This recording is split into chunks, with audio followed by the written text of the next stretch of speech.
Across the upstate, school districts are announcing another day of e-learning in the aftermath of back-to-back winter weather events. Now, many are at the end of their allowed remote learning days, but what happens when those days dry up? Our Caitlin Ashbaugh has answers for us. Joining us live in Greenville after speaking with students, educators, and parents. Caitlin, what do they all have to say?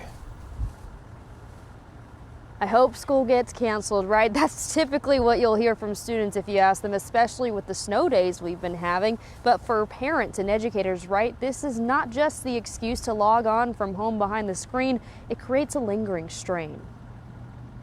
Goodbye, boys, cried John Henry. You may remember e-learning playing a vital role during the COVID-19 pandemic, when 6 years ago remote education was all the rage to keep students online. E-learning actually goes back more than a decade. Screen-based education to avoid being in harm's way. In our case, most recently, during a winter storm. It's something that districts across the state are approved to use as a mechanism to keep learning going when students can't safely attend school in person. But keeping students engaged online has proven a challenge. As opposed to a synchronous learning environment where they're working with peers or answering questions from a teacher, students log on and they're given assignments to do on their own time. Look at student test scores, look at student proficiency rates on any number of assessments or metrics. They all went down in 2021, 2022, and we're starting to see a rebound now. So I don't think you'll find any educator, any family, or any student, if they're being honest, that believes that they can get the same caliber of learning at home as they do at school.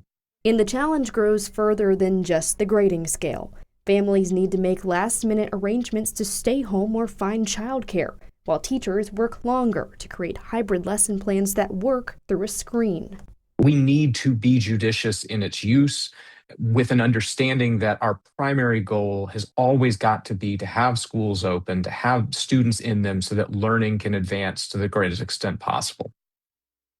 So, Caitlin, the big question, what happens when the schools run out of those e-learning days?